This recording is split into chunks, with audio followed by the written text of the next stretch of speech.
পাকিস্তান বিশ্বকাপে ভারতের সঙ্গে ম্যাচ খেলবে না। 15 ফেব্রুয়ারি ম্যাচ বয়কট করলো, হিন্দুস্তান টাইমস বলছে, অন্যান্য সংবাদ মাধ্যম বলছে। তো পাকিস্তানের জন্য এবারের বিশ্বকাপ হচ্ছে হাইব্রিড মডেলে।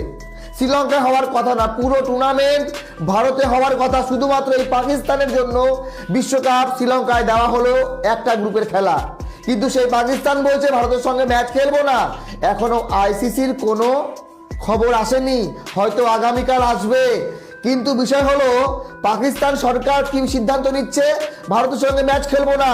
আর অপারেশন সিন্দুরের পর ভারতবর্ষের অধিকাংশ জনগণ তারা বলেছিল পাকিস্তানের সঙ্গে ম্যাচ না, কিন্তু ভারত সরকার ক্রিকেটকে ছাড়পত্র দিয়েছিল। চ্যাম্পিয়ন্স ট্রফি খেলেছে, এশিয়া কাপ খেলেছে, তখন ভারত সরকার কেন পাকিস্তানের সাথে বলেনি যে ম্যাচ খেলবো না? আজকে পাকিস্তান বলছে ভারতের সঙ্গে খেলবো না। আজকেই পাকিস্তান ভারতের কাছে হেরেছে বিশ্বকাপে, আন্ডার-19 বিশ্বকাপে পাকিস্তান ছিটকে গেছে, ভারত সেমিফাইনালে পৌঁছে গেছে। আজকেই ম্যাচ হলো ভারত পাকিস্তানের।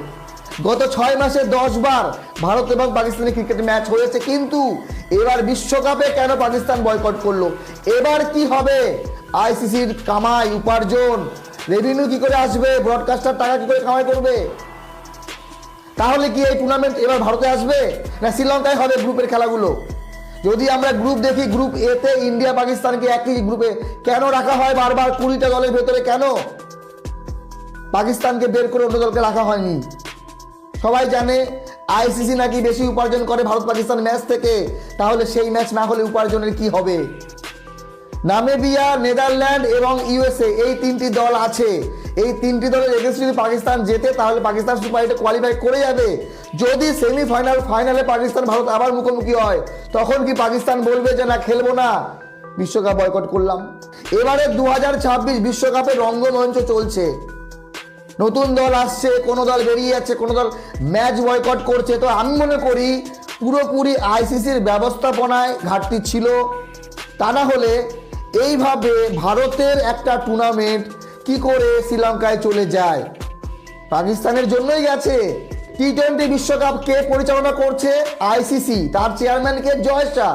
তাহলে একজন আইসিসির চেয়ারম্যান হয়ে টুর্নামেন্টটাকে ঠিক করে পরিচালনাই করতে পারলো না। বাকি আপনাদের মতামত জানাবেন। পাকিস্তান ভারতের ম্যাচ বয়কট করলো, কিন্তু ভারত বয়কট করছে না কেন? ইচ্ছা করলেই করতে পারে, ইচ্ছা করলেই বলতে পারে আমরা খেলবো না পাকিস্তানের সঙ্গে। কিন্তু না, এশিয়া কাপও খেলছি, ট্রফি নিচ্ছি না আমরা চ্যাম্পিয়ন হওয়ার পর।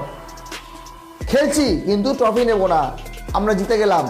কিন্তু সেই পাকিস্তান এখন বলছে ভারতের সঙ্গে ম্যাচ খেলবে না। বাকি দেখা যাক আইসিসি কি সিদ্ধান্ত নেয়। তবে আজকের যে খবর পাওয়া যাচ্ছে, জাস্ট আধা ঘন্টা আগের খবর, যে ভারত বিশ্বকাপে পাকিস্তানের সঙ্গে ম্যাচ যেটা খেলতে যেত শ্রীলঙ্কায়, সেই ম্যাচ পাকিস্তানই খেলবে না। তাহলে ভারতের আর শ্রীলঙ্কায় যাওয়ার কোনো মানেই হয় না। আর ভারত যদি শ্রীলঙ্কায় যাবে না, তাহলে এই টুর্নামেন্ট হাইব্রিড মডেলে কেন শ্রীলঙ্কায় করা হলো? বড় প্রশ্ন, এবং আঙুল তো উঠবেই আইসিসির দিকে।